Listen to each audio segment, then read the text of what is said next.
अस्सलाम वालेकुम। Last time जो मैंने आपसे बात की थी वो क्या कहते हैं वो फंक्शन से रिलेटेड था कि फंक्शंस बनाते कैसे हैं। आज जो मैं बात करूँगी वो ओप्स से रिलेटेड होगी, क्योंकि ओप्स में फंक्शंस होंगे और फंक्शंस में हम दो तरह की चीज़ें यूज़ करने वाले हैं, एक रिटर्न टाइप को और दूसरा वॉइड को।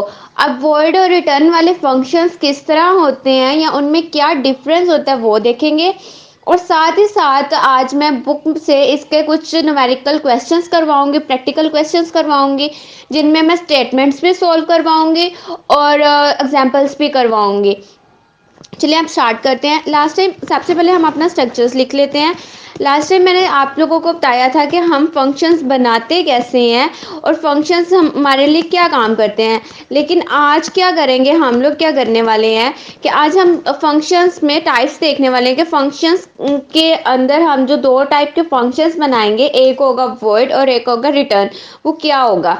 अब देखिए लास्ट टाइम मैंने छोटे छोटे फंक्शंस बनाए थे, लेकिन आज जो से मैं फंक्शंस बनाऊंगी वो मैं गेटर सेटर से बनाऊंगी, क्योंकि इससे आपके ओप के कुछ फंक्शंस क्लियर हो जाएंगे। इसमें आपका गेटर सेटर भी क्लियर हो जाएगा और दूसरा भी क्लियर हो जाएगा।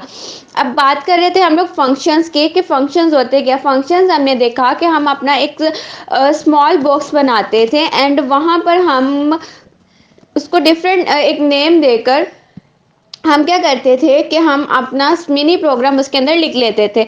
इन केस हम ऊपर लिखते थे फंक्शंस, तो हम नीचे डिक्लेयर करते थे। अगर हम कभी ऊपर लिखना भूल जाते थे तो हम ऊपर अपना फंक्शन डिक्लेयर करके मेन फंक्शन के बाद अपना क्या कहते हैं वो मिनी प्रोग्राम वाले जो फंक्शंस होते हैं, कॉलिंग फंक्शंस जो होते हैं, वो लिख लेते थे। पैरामीटर्स की भी बात कर ली थी कि असल में एक्चुअल पैरामीटर्स किन्हें बोलते हैं और फॉर्मल पैरामीटर्स किन्हें बोलते हैं। आज हम बात करेंगे रिटर्न टाइप्स की और वॉइड की। देखिए इन केस आपने ऐड का एक फंक्शन बनाया है तो आप यहाँ पर लिख सकते हैं रिटर्न ए प्लस बी। ये मैंने एक फंक्शन बनाने लगी हूँ जिसमें मैं आपको जो असल मेन चीज़ मैं आप लोगों को बताऊंगी वो यहाँ ये वाले रिटर्न की बात करूंगी, और दूसरा यहाँ पर जो रिटर्न डेटा टाइप है उसकी बात करूंगी। जहाँ पे इंट लिखा है वहाँ पे कुछ भी कोई और डेटा टाइप भी हम यूज़ कर सकते हैं। अब यहाँ पे मैं क्या करूँगी, मेन फंक्शन में मैंने दो नंबर्स लिए एंड मैंने डायरेक्ट सीन कर लिया विदाउट एनी स्टेटमेंट, मैंने उनको सीन कर लिया। एंड मैंने क्या किया कि मैंने सी आउट पहले अपना ऐड लिखा, ऐड किया अपने पैरामीटर्स। ये वाला फंक्शन है, इसी तरह हम फंक्शंस कॉल करते आ रहे थे ना। मैंने ये लिखा एंड इसको मैंने रन किया। अब हम अब यहाँ पर वो क्या कहते हैं एरर इसलिए दे रहा है क्योंकि यहाँ पर हमने इन टीचर्स को डिक्लेयर नहीं किया, ए और बी को डिक्लेयर नहीं किया। अब हमने डिक्लेयर कर दिया, अब हम इसको रिटर्न कर सकते हैं। अब ये काम करेगा। अच्छा ये देखें, अब मैं यहाँ पर लिखती हूँ 6 एंड 7, आंसर नहीं आया। जस्ट इसका प्रोग्राम हमारा सही चला एंड ये देख सकते हैं आपने नेक्स्ट लाइन आई है, दैट्स मीन के प्रोग्राम हमारा सही चला है बट आंसर नहीं आया। आंसर क्यों नहीं आया, क्योंकि हमने ये वाला a प्लस बी कहीं पर भी लिखा ही नहीं है, या कंप्यूटर को बोला ही नहीं है कि तुम क्या करो इसको लिखो। तो इसको लिखने के लिए हम क्या करेंगे, यहाँ पर सी आउट में ये इसको हम सी आउट कर देंगे। जब भी हमने कुछ लिखना होता है हम सी आउट कर देते हैं ना, तो इसको हम सी आउट कर दिया मैंने कि जो भी आंसर है उसको तुम लिखो भी। तो मैंने 7 8 लिखा। अब देखें ये इसने 1 प्रिंट करवा दिया। अच्छा यहाँ पर वो इसलिए प्रिंट करवा रहा है क्योंकि हमने यहाँ पर कोई भी पैरेंथेसिस में कुछ भी नहीं दिया हुआ। अब ये आंसर हमारा बिल्कुल ठीक आया है क्योंकि ऐड में ए एंड बी जो है वो इक्वल 1 है। यहाँ पर भी ए एंड बी को अगर मैं आपके सामने सी आउट करवाऊँ तो इनकी वैल्यूज जो सी हैं वो क्या ज़ीरो नहीं आएंगी, बी आएंगी, क्योंकि मैंने मेरा जो कंपाइलर है वो 0 के बजाय 1 प्रिंट करेगा। एंड ये आप देखिएगा 6 7, आपने देखा 6 7 1 के 6 लिखा गया, 7 लिखा गया एंड 1 कि आपने जो स्कैन ऑफ करवाया था उसकी वैल्यूज आ गई है। मैं स्कैन ऑफ करवा रही थी उसकी वजह से 1 आ रहा था। इन केस मैं इसको स्कैन ऑफ नहीं करवाऊँ and direct just see out कर दूँ तो इनकी वैल्यूज क्या आएंगी वो भी देख लेंगे। इस टाइम 3 ये देखें हम 0 1 1 ये बिट्स में नंबर आ गया। पहले 0 आ गया, फिर 1 आ गया, देन वो 1 हमारा ऐड का आ रहा था।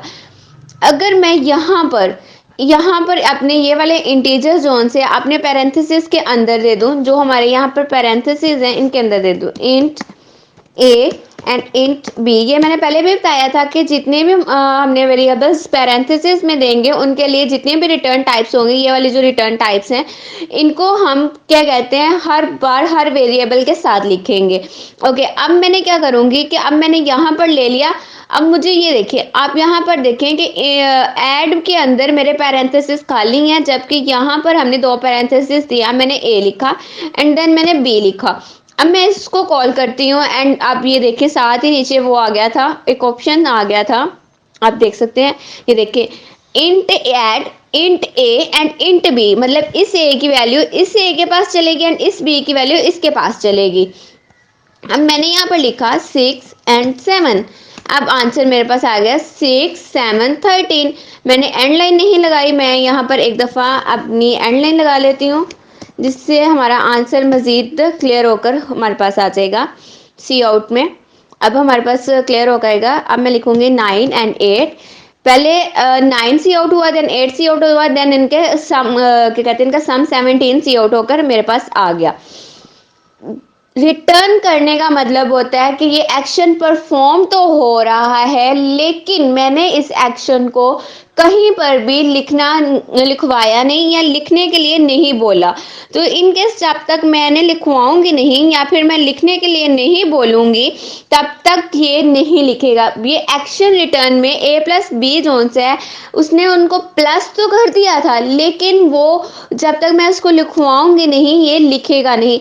जब भी हम अपने फंक्शन में इस रिटर्न का यूज करते हैं, मीन्स कि यहाँ पर रिटर्न यूज करते हैं, तो ये वाली जो डेटा टाइप्स हो गई, ये तो या तो इंटीजर होगा या तो फ्लोट होगा या करैक्टर होगा या फिर स्ट्रिंग होगा। एक बार फिर बता देती हूँ कि इनके सम जब भी यहाँ पर रिटर्न यूज करेंगे, इसको रिमूव कर लेते हैं।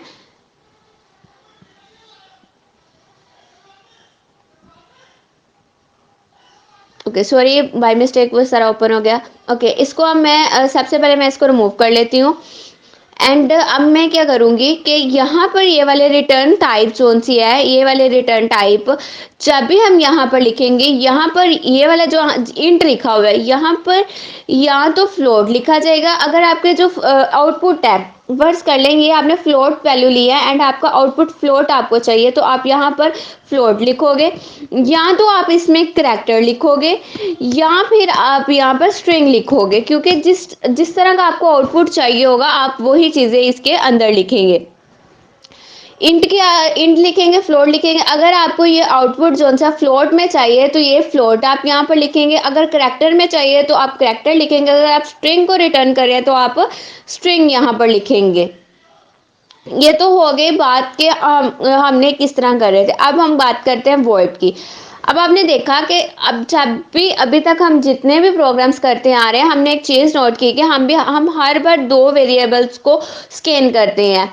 ऐसे ही है ना, जब भी हम कोई भी मिनी प्रोग्राम बनाते हैं मल्टीप्लाई का, डिवीजन का या किसी और चीज़ का, तो हम वेरिएबल्स को स्कैन करते आ रहे थे। तो उससे हमारे पास क्या इशू हो रहा था कि हमें बार बार लिखना पड़ता था, एक स्टेटमेंट देनी पड़ती थी, एंटर अ नंबर, फिर उसको स्कैन करो, फिर एंटर अ नंबर, फिर उसको स्कैन करो। तो अब मैं यहाँ पर वो फंक्शन बना सकती हूँ ना, क्योंकि फंक्शन हमने इसीलिए बनाए थे कि हमारे जो प्रॉब्लम्स है वो सॉल्व हो जाएंगे। अब आप नोट करेंगे कि यहाँ पर मैंने इंट की जगह वर्ड लिखा, वो क्यों लिखा वो मैं आपको बताती हूँ।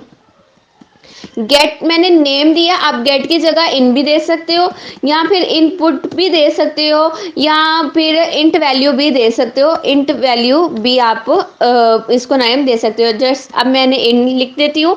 अब यहाँ पर मैंने हर बार जो प्रॉब्लम सॉल्व कर रही थी कि मुझे बार बार जो प्रॉब्लम आ रही थी, मैं अब सबसे पहले अपनी उस प्रॉब्लम को देख लेती हूँ। मैंने कंसोल कम्प्लीटली ब्लैंक कर दिया है, बाय मिस्टेक मुझसे ये सारा जो सा ना डल हो गया है, तो मैं इसको दोबारा लिख देती हूँ। हम लोग बात कर रहे थे कि अगर हम लोग क्या कहते हैं, बात कर रहे थे ओप्स पे हम बात कर रहे थे कि जो बार बार हमें वैल्यूज़ लेनी पड़ रही थी या देनी पड़ रही थी, तो वो उनका मसला भी हमारा फंक्शन जोन सा था वो ख़त्म कर रहा था, किस तरह के हम लोग एक फंक्शन बना रहे थे जिसके अंदर वो खुद ही वैल्यूज़ ले लेगा। जैसे हमने बात की थी हम वॉइड के नेम से एक फंक्शन बनाएंगे इनका। आप यहाँ पे इनकी जगह कोई भी नाम दे सकते हो, इनपुट दे सकते हो, गेट दे सकते हो। मैं यहाँ पर गेट लिख देती हूँ अब मैंने ख़त्म करके। अब यहाँ पे मैंने दो वेरिएबल्स को सबसे पहले डिक्लेयर किए एंड देन मैंने एक स्टेटमेंट दे रही हूँ कि एंटर अ नंबर। ऐसे था ना कि एंटर नंबर, आप कोई भी नंबर एंटर करो एंड देन सी आउट कर रही हूँ किसको, कि एंटर नंबर। अब इसको भी बंद किया एंड इन दोनों के दरमियान में मैं सी इन करूंगी पहले ए को एंड उसके बाद मैं सी इन करूंगी बी को। एंड अब मैं यहाँ पर ही वैसे ही मैं वॉइड के नाम से, जैसे अगर मैंने गेट नाम लिखा है तो मैं डिस्प्ले कर दूंगी कि डिस्प्ले, या फिर आप लोग प्रिंट के नाम से भी फंक्शन बना सकते हो। प्रिंट के नाम से भी आपने फंक्शन बनाया, वहाँ पे भी आपने क्या किया, ए एंड बी लिए एंड वहाँ पर आपने क्या करना है, सी आउट करना है सबसे पहले किसको, ए को। उसके बाद एंड लाइन कर देनी है ताकि हमारा क्लियर रहे एंड सी आउट करना है किसको, बी को, एंड एंड लाइन करके क्लियर कर देना है इसको ऐसे करके। अब यहाँ पर हम क्या करेंगे, सबसे पहले गेट को कॉल करना है तो गेट कर देंगे। उसके बाद हम क्या करेंगे, प्रिंट का कॉल करना है तो हम प्रिंट को लिखकर कॉल कर देंगे यूं करके। ये 10 हो गया, F11 करना था, ठीक है। अब यहाँ पर ये हमारा पास हमारा आ गया, कंसोल आ गया। ओके, यहाँ पर हम सबसे पहले लिखेंगे 7 एंड देन लिखेंगे 8। तो आप देखें, सॉरी एक साथ लिख दिया, इसको स्टेटमेंट एंटर करके लिखना था, एंटर नंबर 7 एंड 8 एंड आप देखें 7 एंड 8 प्रिंट होकर आ गए।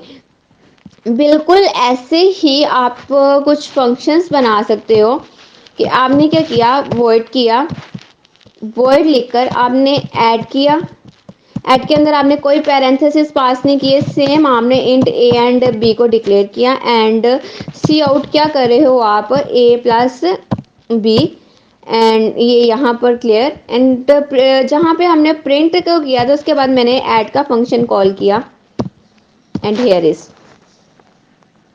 आप चेक कर लेते हैं, it's just an experimental things कि आप हर चीज़ को एक्सपेरिमेंट्स करके देख सकते हो। अगेन से ऐसे करते हैं, यहाँ पर लिख लेते हैं एंटर 2 नंबर्स, क्योंकि मैं बार बार यही मिस्टेक कर रही हूँ तो मैं यहाँ पर एंटर 2 नंबर्स करने के बाद इसको, इस वाली लाइन को ख़त्म कर रही हूँ। ओके, अब ठीक रहेगा, अब जल्दी में वैल्यूज़ भी पुट होंगी एंड ये हो गया 6 एंड 7। पहले 6 एंड 7 डिस्प्ले हुआ एंड देन 13 उसने उसका ऐड कर दिया। मुझे यहाँ पर आपने देखा कि मुझे यहाँ पर कोई भी नंबर डिक्लेयर करने की ज़रूरत नहीं पड़ी। अब मैं फर्स्ट कर लें, यहाँ पर मैं लिख दूँ इंट। इंट लिखकर मैंने क्या कर दूँ, ये जो मैंने इसको लिखा है इसको मैं रिटर्न कर दूँ।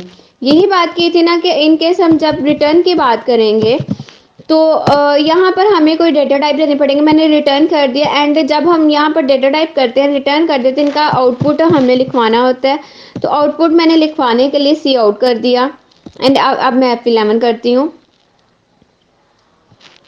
6 7 6, आप देखें वही चीज़ आ रही है। और अब की बार वैल्यूज़ थोड़ी चेंज करके देख लेते हैं कि वैल्यूज़, ये सारा प्रोग्राम हमारा सही काम कर रहा है। 6 एंड 6 इक्वल टू 12। तो देखिए आपने ये चीज़ देखा, अगर जस्ट लाइक कि मुझे कहीं पर भी दो नंबर स्कैन करने हैं तो मैं गेट को यूज़ कर सकती हूँ। मुझे वही दो नंबर्स या उसके अलावा कोई क्या कहते हैं नंबर्स, कोई दो नंबर्स हैं उनको मैंने डिस्प्ले करवाना है तो मैं प्रिंट को यूज़ कर सकती हूँ। और इसके अलावा अगर मुझे दो नंबर्स का सम करवाना है तो मैं सम करवा सकती हूँ। और अगर मुझे उसको यहाँ पर लिखवाना है, सी आउट में लिखवाना है, ठीक है, तो अगर मैंने उसको सी आउट करवाना है यहाँ पर ही, तो यहाँ पर मुझे इंट की जगह क्या लिखना पड़ेगा, वर्ड लिखना पड़ेगा एंड यहाँ पर मुझे सी आउट नहीं लिखना पड़ेगा क्योंकि आंसर एक दफ़ा ही लिखा जाएगा, बार बार नहीं लिखा जाएगा। तो ये भी वर्कआउट करता है एंड वही चीज़ आ जाएगी कि आपको बार बार, ये जो मैंने जस्ट फंक्शंस बना लिए, आप देख सकते हैं मैंने फंक्शंस बना लिए 3 एंड उन फंक्शंस को मैं बार बार यूज़ कर सकती हूँ। अब आप देखिएगा कि मैंने क्या यूज़ करूँगी, क्या कहते हैं, पहले फिर मैं गेट्स को कॉल करूँगी। अब मुझे वापस से वो सारे स्टेटमेंट्स नहीं लिखने पड़ेंगे, ठीक है? उसके बाद मैंने क्या किया, प्रिंट को कॉल किया एंड यहाँ पर मैंने एक और फंक्शन बना लेती हूँ, वॉइड वॉइड के नाम से मैंने एक और फंक्शंस बना लिया एंड यहाँ पर पैरेंथेसिस तो पास कर दिया लेकिन नाम नहीं दिया। एंड मल्टीप्लाई मैंने लिखा एंड यहाँ पर इंट ए एंड बी लिखा।